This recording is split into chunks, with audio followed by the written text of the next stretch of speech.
আসসালামু আলাইকুম। আমাদের মধ্যে এমন অনেকেই আছে যারা কিনা তাদের ফেভারিট ইউটিউবারদের মনে প্রাণে বিশ্বাস করে এবং ভালোবাসে। আজ আমি আপনাদের জন্য এমন এক ইউটিউবারের গল্প আনতে চলেছি যে কিনা তার ফলোয়ারদের বিশ্বাসের সুযোগ তুলে তাদেরকে একটা মর্মান্তিক গেমের দিকে ঠেলে দেয়। আর এরপর তাদের পরিস্থিতি এমনই হয় যেমনটি স্কুইড গেমে হয়েছিল। তো চলুন আর দেরি না করে সরাসরি চলে যাওয়া যাক গল্পের দিকে। গল্পের শুরুতেই আমরা একজন ছেলেকে কথা বলতে দেখতে পাই যে কিনা একজন বিখ্যাত ইউটিউবার। তার নাম জেক্স প্রো। এখানে জেক্স তার দর্শকদের উদ্দেশ্যে বলছিল যে সে ইন্টারনেটে অক্টোপাসের কথা পড়েছে, যার প্রতিটি পায়ে আলাদা আলাদা মস্তিষ্ক রয়েছে। প্রতিটি মস্তিষ্ক দিয়ে সে আলাদা আলাদা ভাবে চিন্তা করতে পারে।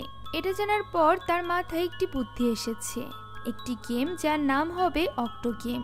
8 জন খেলোয়াড় থাকবে এবং 8টি গেম থাকবে, তবে বিজয়ী হবে শুধুমাত্র একজন। প্রত্যেকে আলাদা আলাদা নিয়মে খেলে যাবে, তবে তার মধ্য থেকে একজনকেই বিজয়ী করা হবে। সবার নিয়ম আলাদা হবে, তবে উদ্দেশ্য এক, আর সেটা হলো বিজয়ী হওয়া। এখানে জেক্সকে দেখে বোঝাই যাচ্ছিল যে সে তার নতুন আবিষ্কৃত এই গেম নিয়ে অনেক বেশি এক্সাইটেড ছিল। এরপর শুরু হয় গেমের প্রার্থী বাছাই। এমনিতে জেক্স প্রোর ফ্যান ফলোয়ার অনেক বেশি ছিল, তাই এখানে খেলোয়াড়দের অভাব হয় না। আর এত ডাইহার্ড ফ্যান ফলোয়ারের মধ্য থেকে খেলোয়াড়দের বাছাই করা শুরু হয়। ক্যারি নামের একজন মেয়েকে আমরা দেখতে পাই যে কিনা জেক্স প্রোর স্টুডিওতে এসেছিল। তাকেও বাছাই করা হয়েছিল। মুখোশ পরা এক গার্ড তাকে একটি কাগজে সই করতে বলে। ক্যারি জিজ্ঞাসা করে এই স্টুডিও শহর থেকে এত দূরে এমন নির্জন জায়গায় কেন। তখন কমিটি বলে যে কারণ এটি জেক্স প্রোর মতো একজন বিখ্যাত লোকের স্টুডিও। ক্যারি আর কিছু বলে না। ওই গার্ড তখন একে একে তার মোবাইল এবং অন্যান্য সব ডিভাইস নিয়ে নেয়। সে বলে যে গেম শেষ হয়ে গেলে ক্যারি তার ডিভাইস ফেরত পাবে। সে ক্যারিকে ভেতরে গিয়ে বসতে বলে। ভেতরে গেম খেলতে আসা আরো অনেক ক্যান্ডিডেটরা ছিল। তার পাশে দাঁড়ানো ছেলেটির সাথে ক্যারি কথা বলার চেষ্টা করে। সে জিজ্ঞাসা করে যে সে জেক্স প্রো দেখা পেয়েছে কিনা। ছেলেটি তার কথার জবাব দেয় না। তখন তার পাশে থাকা আরেকজন মেয়ে বলে এই ছেলেটি তেমন একটা কথা বলে না। তখন ছেলেটি বলে তাকে যে কোনো মূল্যে এই গেমটি জিততে হবে, তাই সে কথা বলে তার ফোকাস নষ্ট করতে চায় না। এরপর মেয়েটি তার পরিচয় দিয়ে বলে তার নাম ম্যাক্সি, সে একজন কমেডিয়ান। ক্যারি তার নিজের পরিচয় দিয়ে বলে সে একজন গায়িকা আর লেখিকা। এখন এই অক্টো গেম খেলার জন্য নানান বয়সী নানান পেশার মানুষ এসেছিল। কেউ গেম জিততে এসেছে, কেউ বা জেক্স প্রোর সাথে দেখা করার জন্য এসেছে, কিংবা কেউ ইউটিউব চ্যানেলে সাবস্ক্রাইবার বাড়াতে এসেছে। এরা সবাই ইউটিউবার। তারা এখানে সকলে মিলে নিজেদের মধ্যে কথা বলছিল। এমন সময় অ্যালার্ম বেজে ওঠে। জেক্স প্রোর গার্ডরা একটি স্ক্রিন চালু করে। সেখানে জেক্স প্রোকে দেখা যায়। সে উপস্থিত সবাইকে অক্টো গেমে স্বাগত জানায়। সে জানায় এখানে উপস্থিত সবার মধ্য থেকে 8 জনকে বাছাই করে নেওয়া হবে, যারা কিনা এই গেমটি খেলতে পারবে। ম্যাক্সি জিজ্ঞাসা করে গেমের পুরস্কার কি থাকবে। জেক্স আগেই পুরস্কার বলতে চায় না, কিন্তু কেউ তা মানতে চায় না। তখন জেক্স প্রো বলে যে সে এই গেমটি শেষ হওয়ার পর সোশ্যাল মিডিয়া থেকে রিটায়ার করবে। তখন সে তার সব সোশ্যাল মিডিয়ার অ্যাক্সেস বিজয়ীকে দিয়ে দিবে। তার কাছে যতগুলো স্পন্সরশিপ আছে সবই বিজয়ী পেয়ে যাবে। তার 115 মিলিয়ন ফলোয়ারের ইউটিউব চ্যানেল এবং সোশ্যাল মিডিয়ার সব অ্যাকাউন্ট বিজয়ী পেয়ে যাবে।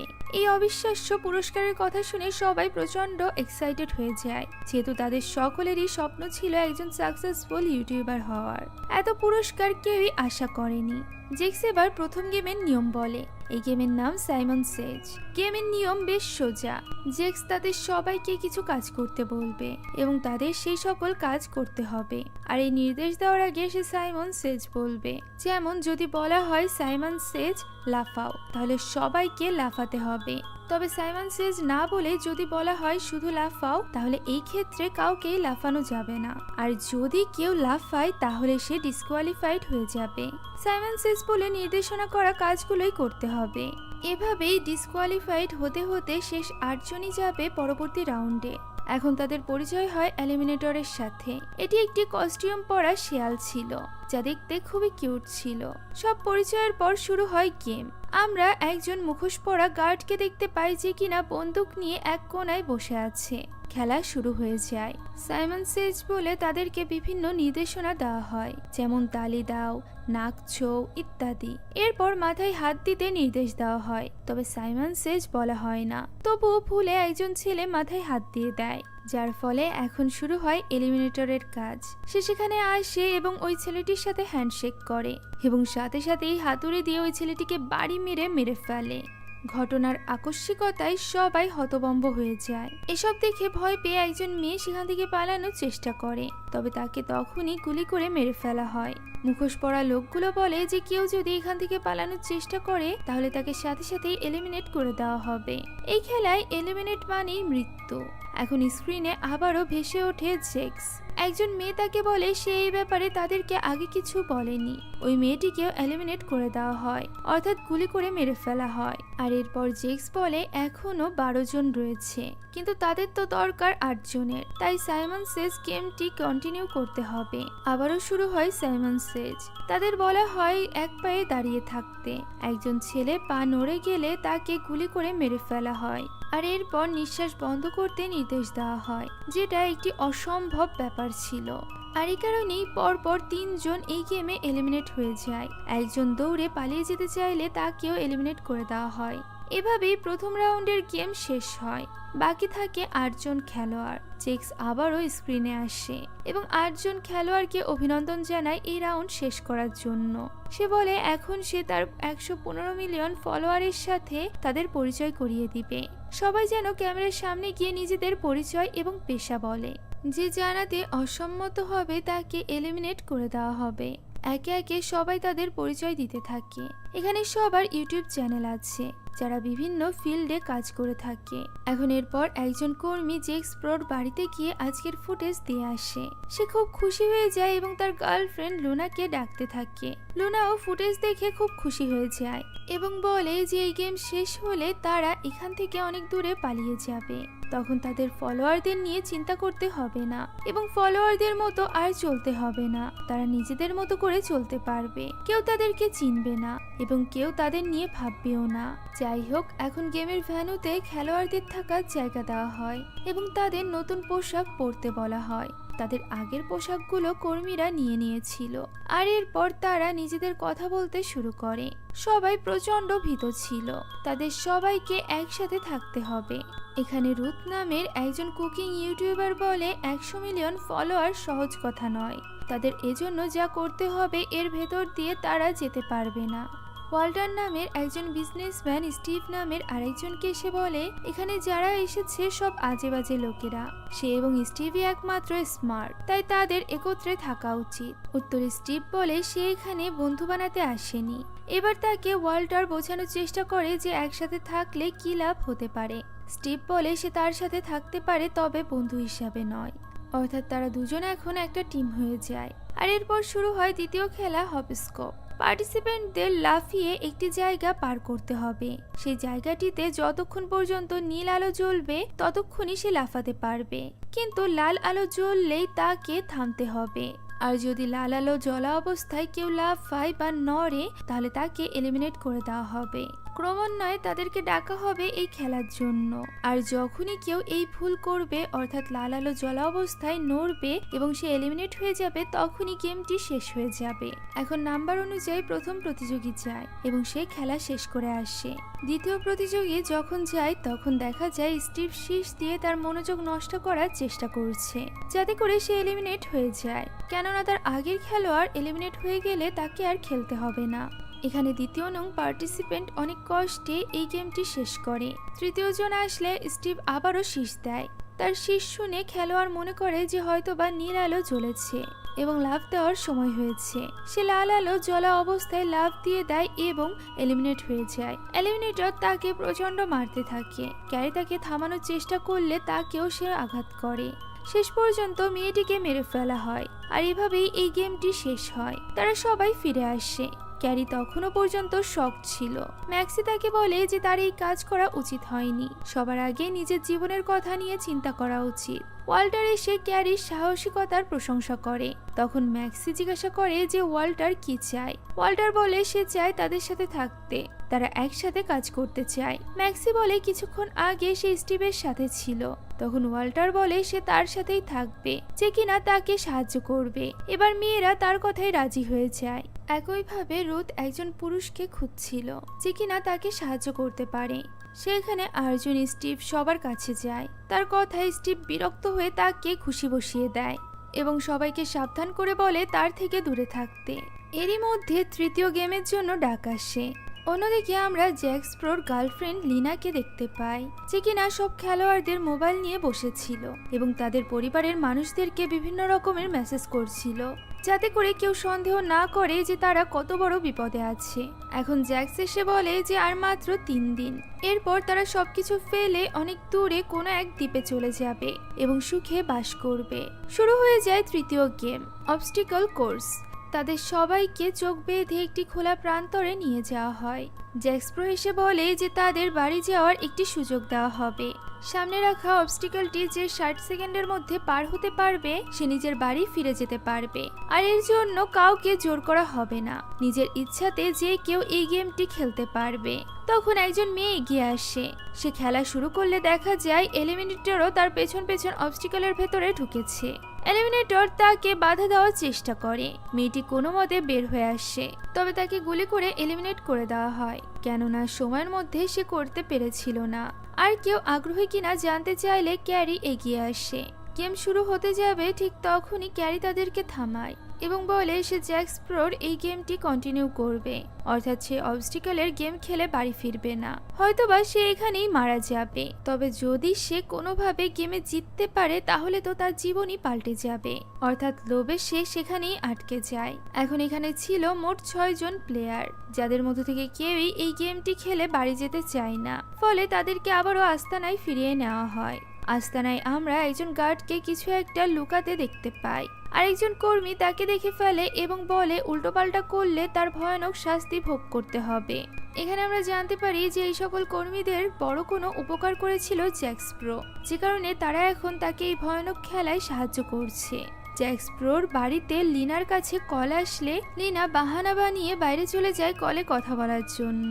এখানে দেখা যায় ওই মহিলা গার্ডটি সেই লুকানো প্যাকেটটি এনে লিনার হাতে দিচ্ছে, যাতে কিছু পাউডার ছিল। সে বলে 1 চামচ মিশিয়ে দিলেই কাজ হয়ে যাবে।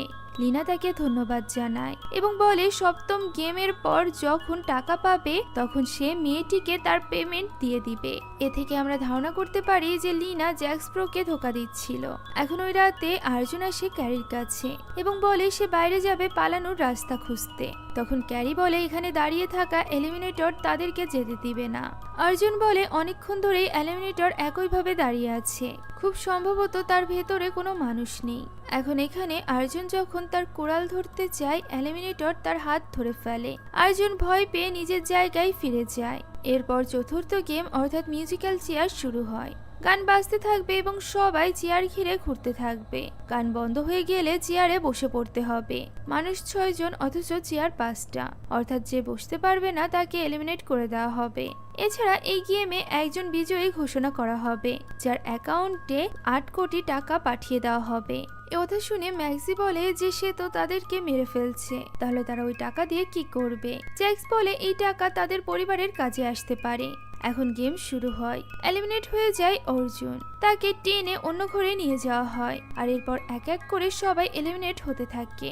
যখনই কেউ এলিমিনেট হচ্ছিল অর্থাৎ একজন লোক কম ছিল, সেই সাথে সাথে একটা চেয়ারও কমে যাচ্ছিল, যে কারণে প্রত্যেক রাউন্ডে কেউ না কেউ এলিমিনেট হচ্ছিল। এই গেমটি আমাদের সবারই পরিচিত। আমাদের এই এলাকায় এই গেমটিকে বলা হয় চেয়ার সিটিং। আপনাদের এলাকায় এই গেমটি কি নামে পরিচিত তা কমেন্টে জানাতে ভুলবেন না। এখন শেষে বাকি থাকে শুধুমাত্র স্টিভ এবং রুথ। তারা অনেক বেশি খুশি ছিল। ক্যারি যখন এলিমিনেট হয়ে অন্য ঘরে যায় তখন সে দেখতে পায় সেখানে অর্জুন সহ সকলে এখনো বেঁচে আছে। তাদের সামনে রাখা একটি স্ক্রিনে জেক্স এসে বলে যে সে খেলাটিকে ইন্টারেস্টিং বানাতে খেলার নিয়মে পরিবর্তন করেছে।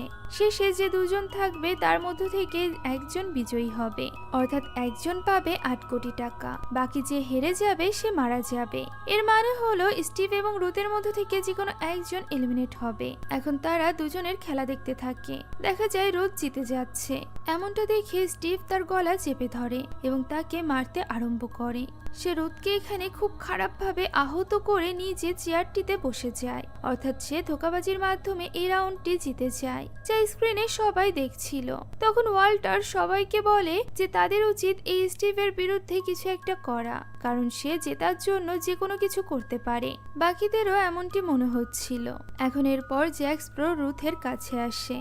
রুথের অবস্থা খুবই খারাপ ছিল। রুথ জ্যাক্স ব্রোকে দেখে বেশ খুশি হয়। রুথকে মেরে ফেলার কথা ছিল, কিন্তু জ্যাক্স তাকে না মেরে তাকে তার গার্ড হওয়ার প্রস্তাব দেয়। সে রুথকে তার কর্মীদের পোশাকও দেয় এবং বলে সে তাকে হায়ার করছে, রুথ তার হয়ে কাজ করবে।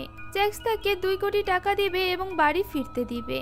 একথা শুনে রুথ খুবই খুশি হয়ে যায় এবং এই প্রস্তাবে রাজি হয়ে যায়। অন্যদিকে আমরা ওয়াল্টার এবং স্টিভকে একসাথে দেখতে পাই। ওয়াল্টার বলে সে সবাইকে বিশ্বাস করিয়েছে যে সে স্টিভের বিপক্ষে একজন মানুষ।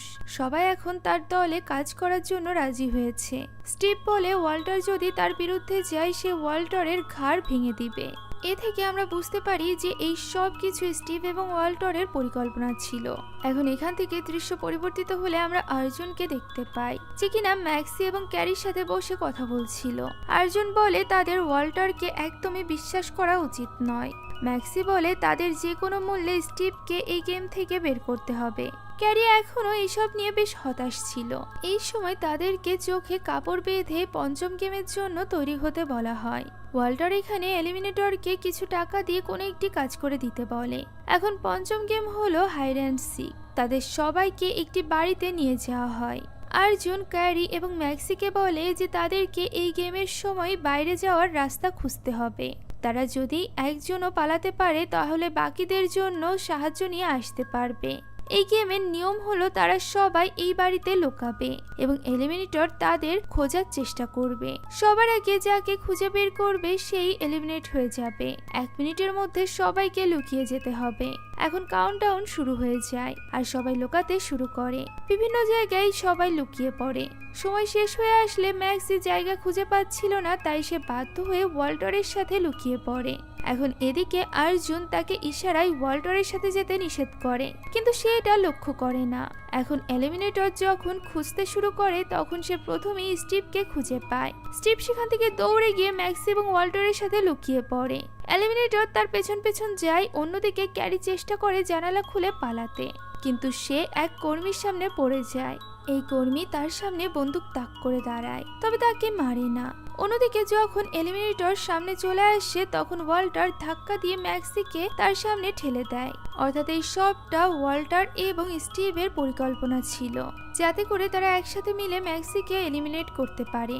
এখন ম্যাক্সিকে খুঁজে পেতেই এলিমিনেটর তার গলা চেপে ধরে এবং একসময় তাকে মেরে ফেলে। ম্যাক্সির চিৎকার শুনে ক্যারি দৌড়ে সেখানে আসে, তবে সে আসার আগেই তার ফ্রেন্ডকে এলিমিনেটর মেরে ফেলেছিল, যার ফলে সে অনেক বড় ধাক্কা খায়। সেখানে কান্নায় ভেঙে পড়ে। বাকিরাও বের হয়ে আসে। যদিও এই কাজটা ওয়াল্টার এবং স্টিভ একসাথে মিলে করেছিল, তবুও ওয়াল্টার এখানে স্টিভের কাঁধে দোষ দিয়ে দেয়। স্টিভও প্রতিবাদ না করে বলে কাউকে তো মরতেই হতো। এরপর সে এক কর্মীর কাছে যায় এবং তাকে রুথ বলে ডাকে, অর্থাৎ সে রুথকে চিনতে পেরেছে। রুথ বলে সে তার সর্বোচ্চ চেষ্টা করবে যাতে করে স্টিভ এই গেমটি জিততে না পারে। এখন রাতের বেলায় রুথ যায় জ্যাক্সের সাথে দেখা করতে, যেখানে লিনা তাকে দেখে বেশ অবাক হয়ে যায়। জ্যাক্স রুথকে কিছু একটা দেখাতে নিয়ে যায়। অন্যদিকে স্টিভ এবং ওয়াল্টার বসে বসে কথা বলছিল। ওয়াল্টার বলে তারা আর 4 জন বাকি আছে। ফাইনাল পর্বতে নিশ্চয়ই তারা দুজনই যাবে। তার মধ্যে থেকে কে বিজয়ী হয় সেটাই দেখার বিষয়। স্টিভ বলে যে বেশি যোগ্য সেই জয়ী হবে। ওয়াল্টার এলিমিনেটরকে ইশারা করলে আমরা বুঝতে পারি তার পরিকল্পনা হলো ফাইনাল রাউন্ডে এলিমিনেটরের সাহায্যে সে স্টিভকে হারিয়ে দিবে। এখন এদিকে আমরা ক্যারিকে দেখতে পাই, যে কিনা কাঁদতে কাঁদতে আর্জুনকে বলছিল যে সে আর একটু হলে বের হয়ে যেতে পারত, যদি তখন গার্ডের সামনে সে না পড়তো। বের হলে নিশ্চয়ই সে ম্যাক্সিকে বাঁচাতে পারত। আর্জুন বলে যেহেতু সে বের হওয়ার পথ পেয়েছিল, এর মানে নিশ্চয়ই তাদের এই ডিজাইনে কোনো না কোনো ঝামেলা আছে। তারা পরের রাউন্ডে আবারও চেষ্টা করলে নিশ্চয়ই সফল হতে পারবে। তবে ক্যারি বলে যে সে হয়তো বা পরের রাউন্ডের জন্য বেঁচে থাকবে না। এসব বলেই সে কাঁদতে থাকে। স্টিভ তখন বিরক্ত হয়ে তাকে কান্না থামাতে বলে। এবার ক্যারি স্টিভের উপর রেগে যায়। ক্যারি বলে স্টিভ প্রচন্ড হিংসুক এবং স্বার্থপরায়ণ একজন লোক। তবে স্টিভ এসব কথা কানে ঢোকায় না।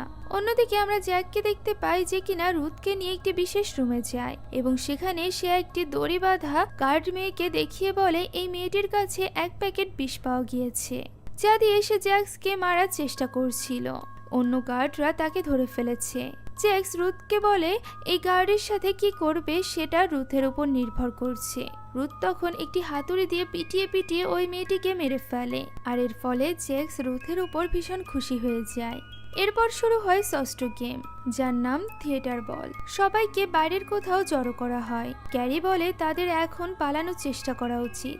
অর্জুন বলে আশেপাশে অনেক শুটাররা রয়েছে, পালানো বুদ্ধিমানের কাজ হবে না, তার চেয়ে বরং তারা সবাই মিলে গার্ডদের মারার চেষ্টা করতে পারে। স্টিভ বলে গার্ডদের মারার চেষ্টা করলে সে তাদের সবাইকে মেরে ফেলবে, কারণ তার যে কোনো মূল্যে এই গেমটি জিততেই হবে।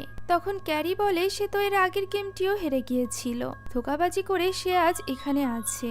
তখন এর উত্তরে স্টিভ তাদের সবাইকে তার থেকে সাবধানে থাকতে বলে, কারণ রুথের সাথে কি হয়েছে তা সবাই দেখেছে।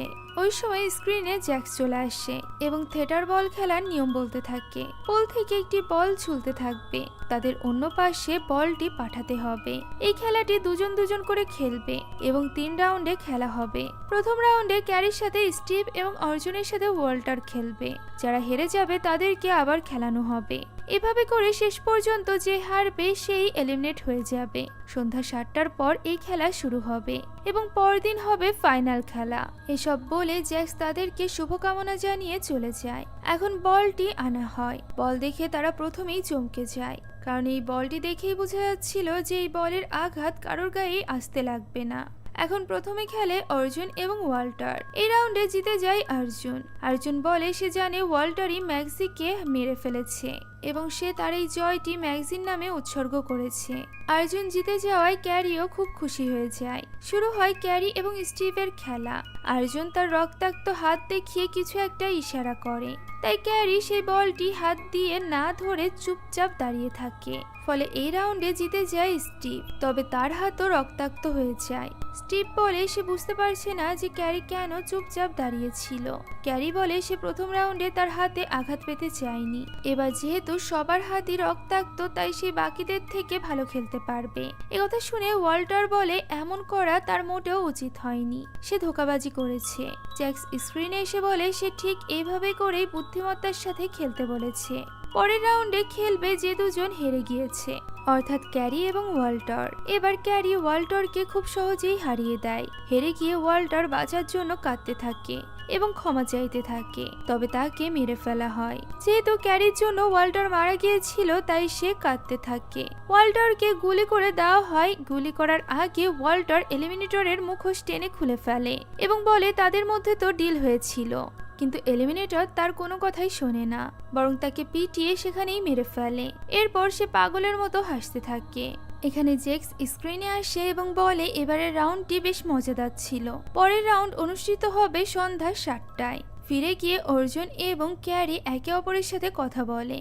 অর্জুনের মতে তাদের মধ্য থেকে যে কোনো একজনকে বেঁচে থাকতে হলেও স্টিভকে মরতে হবে, কিন্তু কিভাবে তা সম্ভব হবে অর্জুন বুঝতে পারছিল না। অন্যদিকে জ্যাক্স লিনার কাছে ড্রিঙ্কস চায়। তখন আমরা দেখতে পাই লিনা ড্রিঙ্কসে ওই পাউডারগুলো মিশিয়ে দিচ্ছে। সে জ্যাক্সকে সেই ড্রিঙ্কসগুলো দিলে জ্যাক তাকেও খেতে বলে। লিনা বলে সে ড্রিঙ্ক একদমই পছন্দ করে না, তবে জ্যাক্স বারবার তাকে সেটা খেতে বলে। লিনা তবুও সেটা না খেতে চাইলে জ্যাক্স ভীষণ রেগে যায় এবং বলে এখনই ড্রিঙ্কসটি পান করতে। সে মূলত লিনাকে সন্দেহ করেছিল, তাই সে এই কাজ করছিল। সে লিনাকে ওই কর্মী মেয়েটির কথাও বলে। এইসব শুনে লিনা ভয় পেয়ে যায় এবং ড্রিঙ্ক ফেলে সেখান থেকে দৌড়ে পালাতে থাকে। জ্যাক্সও তার পেছন পেছন যায়। হঠাৎ করে রুথ এসে লিনাকে গুলি করে দেয়। জ্যাক্স জিজ্ঞাসা করে রুথ এই কাজটি কেন করলো। তখন রুথ ভয়ে ভয়ে বলে সে জ্যাক্সকে বাঁচাতে চেয়েছিল। তখন জ্যাক্স তার হাত থেকে বন্দুকটি নিয়ে নেয়। রুথ ভাবে জ্যাক্স তাকে গুলি করে দিবে, কেননা সে তার গার্লফ্রেন্ডকে মেরে ফেলেছে। কিন্তু জ্যাক্স তাকে গুলি করে না, সে বলে রুথ ঠিকই করেছে। তারা সেখানে একটি চিঠি খুঁজে পায়, যেটা জ্যাক্সের নামে লিনা লিখেছিল, যা থেকে প্রমাণিত হতো যে জ্যাক্সকে লিনা নয় বরং জ্যাক্স নিজেই নিজেকে শেষ করে দিয়েছে। অর্থাৎ লিনা এখানে তার মৃত্যুটাকে স্বেচ্ছা মৃত্যুতে পরিণত করতে চেয়েছিল। রুথ এখানে তাকে জিজ্ঞাসা করে যে সে এখন কি করবে। জ্যাক্স বলে সে এখান থেকে অনেক দূরে কোথাও পালিয়ে যাবে এবং রুথকে তার টাকা দিয়ে দিবে। রুথ বলে সে আরো কিছু চায়। তার মনে হয় জ্যাক্স এবং সে একে অপরের জন্যই তৈরি হয়েছে। বয়সে তার বড় হলেও তারা দুজন একসাথে সুখে থাকতে পারবে। তারা অনেক দূরে একটি দ্বীপে একসাথে বসবাস করবে। জ্যাক্স এখানে তার কথাই রাজি হয়ে যায়, কেননা সে এরকমই একটা প্ল্যান করেছিল লিনার সাথে। তবে লিনা তো তাকে ধোঁকা দিয়ে মেরে ফেলতে চেয়েছিল, আর এই কারণেই সে রুথের সাথে নিজের জীবন কাটাবে বলে ঠিক করে নেয়। এদিকে শুরু হয়ে যায় সপ্তম গেম, যার নাম হ্যাংম্যান, যেখানে তাদের মাথার সাথে একটি তার লাগানো থাকবে। তাদেরকে একটি শব্দের অক্ষরগুলো অনুমান করতে হবে। শব্দটি সঠিক হলে সে জিতে যাবে, কিন্তু ভুল হলে তাদের প্রচন্ড ইলেকট্রিক শক দেওয়া হবে।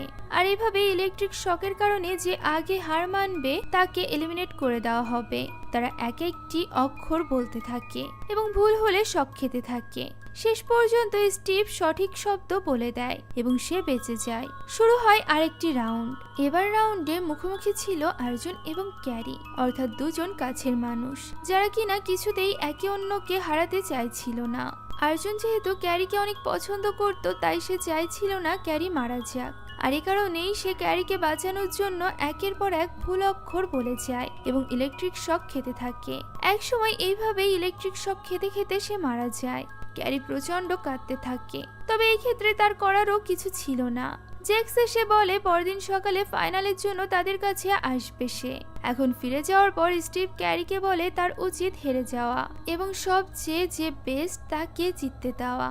ক্যারি বলে সে কখনোই বেস্ট না, সে দুইবার হেরে গিয়েছে, তবুও ধোঁকাবাজি করে সে এখনো পর্যন্ত টিকে আছে। তার উচিত ছিল অন্যদের জায়গায় মরে যাওয়া। স্টিভ বলে ক্যারি কি ভাবছে তাতে স্টিভের কিছুই যায় আসে না। ক্যারি এবার অনেক বেশি রেগে যায় এবং স্টিভকে চড় বসিয়ে দেয়। তখন স্টিভ তার চুল টেনে ধরে এবং তাকে বলে এই দুনিয়াতে যারা জিতেছে তারা সবাই এইভাবেই জিতেছে, সৎ পথে থেকে কোনোদিন কখনো জেতা যায় না। এই ব্যাপারটা যেন ক্যারি মাথায় ভালো করে ঢুকিয়ে নেয়। সেই সাথে স্টিভ পুরোপুরি নিশ্চিত যে ক্যারি আগামীকালে মরতে চলেছে, সে তার অপেক্ষায় আছে।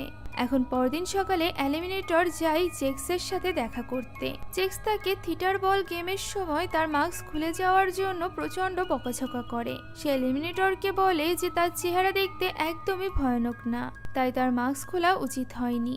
এখন কেউ তাকে ভয় পাবে না। এই সময় জ্যাক্স দেখতে পায় এলিমিনেটরের ঘাড়ে একটি ট্যাটু আছে, যেটা তার নিজের শরীরেও আছে। জ্যাক্স জিজ্ঞাসা করে সে এই ট্যাটু কেন করিয়েছে।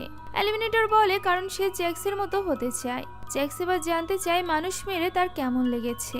এলিমিনেটর বলে তার খুবই ভালো লেগেছে, সে এমন কিছু একটাই চাইতো।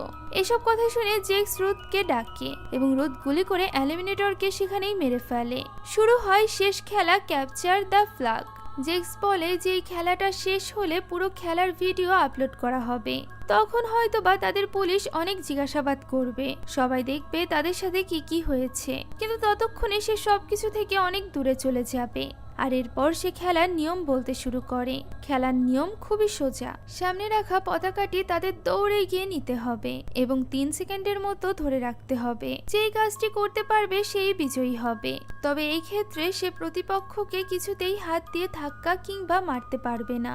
এখন তারা দুজন দৌড়ে যায় এবং একসাথে পতাকাটি ধরে ফেলে। স্টিভ তাকে বারবার অনুরোধ করতে থাকে এই পতাকাটি ছেড়ে দেওয়ার জন্য, কেননা এই পতাকার আসল অধিকারী সে নিজে। তাই তো সে ক্যারিকে হার মানতে বলে, কিন্তু ক্যারি তার কথা শুনে না। একসময় ক্যারির হাত পিছলে যায়। স্টিভ তখন পতাকাটি নিয়ে উচ্ছ্বাস করতে থাকে। এমন সময় ক্যারির মাথায় ঘুরতে থাকে জ্যাক্সের কথা, যে এই খেলাটি খুবই বুদ্ধিমত্তার সাথে খেলতে হবে। তখন সে দূরে আরেকটি পতাকা দেখতে পায়, তাই তো সে দৌড়ে গিয়ে ওই পতাকাটি নিয়ে নেয়। এই পতাকাটি আসল পতাকা ছিল, যা তাদেরকে 3 সেকেন্ড ধরে রাখতে হবে। আর এভাবেই ক্যারি জিতে যায় এবং স্টিভ হেরে যায়। রুথও ফাইনালি তার প্রতিশোধ নিয়ে নেয়। সে স্টিভকে গুলি করে মেরে ফেলে। এমন সময় একজন গার্ড এসে ক্যারির ঘাড়ে একটি ইনজেকশন দিয়ে দেয় এবং সে সেখানেই অজ্ঞান হয়ে যায়। জ্ঞান ফিরলে ক্যারি তাকে একটি বাড়িতে দেখতে পায়। এমন সময় একজন মুখোশ পরা গার্ড সেখানে আসে। ক্যারি তাকে জিজ্ঞাসা করে সে কোথায় আছে। গার্ডটি বলে সে তার নিজের নতুন বাড়িতে আছে। ওই ভিডিওটি আপলোড করা হয়েছে, খুব দ্রুতই পুলিশ আসবে ইনভেস্টিগেশন করার জন্য। আর এরপর ক্যারি কি করবে তা সম্পূর্ণ তার উপর নির্ভর করে। এই কথা বলে ছেলেটি ক্যারির মোবাইল টেবিলের উপর রেখে চলে যাচ্ছিল। তখন ক্যারি জিজ্ঞাসা করে সে আসলে কে। ছেলেটি মুখোশ খুলে তার চেহারা দেখায় এবং ক্যারিকে শুভকামনা জানিয়ে সেখান থেকে চলে যায়। অর্থাৎ জ্যাক স্প্রো সবকিছুর সাথে সাথে সে এখানে এই কর্মীকেও পেয়ে গিয়েছিল, যাকে কিনা জ্যাক স্প্রো ক্যারির খেয়াল রাখার জন্য রেখে গিয়েছিল। এখন দৃশ্য চলে যায় 3 মাস পরে। ইতিমধ্যে ক্যারি ফেমাস হয়ে গিয়েছিল দ্য অক্টোগাল নামে, কেননা তাদের ওই গেমের ভিডিওটি ভাইরাল হয়ে গিয়েছিল। এখন ক্যারি চ্যানেলে যে ভিডিও আপলোড দিক না কেন সেই ভিডিওতে 5 থেকে 10 মিলিয়ন ভিউ আসতো। একসময় সে এমন কিছুই চাইতো, কিন্তু এখন তার আর এইসব কিছু ভালো লাগে না। তার কাছে অনেক টাকা তো ছিল, তবে একজন পাবলিক ফিগারে পরিণত হওয়ায় তার লাইফটা এখন সীমাবদ্ধ হয়ে গিয়েছিল। এখন এই সব কিছুই সে ভাবছিল, হঠাৎই তার সামনে একটি ভিডিও আসে যেখানে জ্যাক্স এবং তার গার্লফ্রেন্ড রুথ ছিল। জ্যাক্সের নতুন চ্যানেল এসেছে, সেখানে সে বিভিন্ন ধরনের ব্লগ আপলোড দিয়ে থাকে। এই ভিডিওটি দেখে ক্যারি হতবাক হয়ে যায় এবং সে প্যানিক করতে শুরু করে। সে বুঝতে পারে জ্যাক্স আবারও ফিরে আসবে। সে আবারও সাধারণ মানুষদেরকে ইউটিউবার হওয়ার স্বপ্ন দেখিয়ে নিজের জালে ফাঁসাবে এবং তাদেরকে দিয়ে এই জীবননাশক গেম খেলাবে। আর এই সাসপেন্সের সাথে সাথে এই গল্পটি এখানেই শেষ হয়ে যায়। তো গল্পটি কেমন লাগলো তা কমেন্টে জানাতে ভুলবেন না। সেই সাথে যারা যারা আমার এবং আমার পুরো টিমের সাথে আরো বেশি কানেক্টেড হতে চান তারা আমাদের ফেসবুক পেজ হন্টিং বাংলা আপু থেকে ঘুরে আসতে পারেন। আপনাদের রিকোয়েস্টে আমরা এই ব্লগিং পেজটি শুরু করেছি, যেখানে আমরা আমাদের ডেইলি লাইফ ব্লগগুলো আপলোড করে থাকি। এছাড়া যেহেতু ইউটিউবে সরাসরি যোগাযোগের কোনো ওয়ে নেই, তাই আপনারা চাইলে ফেসবুক পেজের মেসেজের মাধ্যমে আমাদের সাথে যোগাযোগ করতে পারেন। আমি সেখানে সকলের রিপ্লাই দেওয়ার চেষ্টা করি। তো দেখা হচ্ছে পরবর্তী মুভির গল্পে। ততদিন পর্যন্ত ভালো থাকুন, সুস্থ থাকুন। আল্লাহ হাফেজ।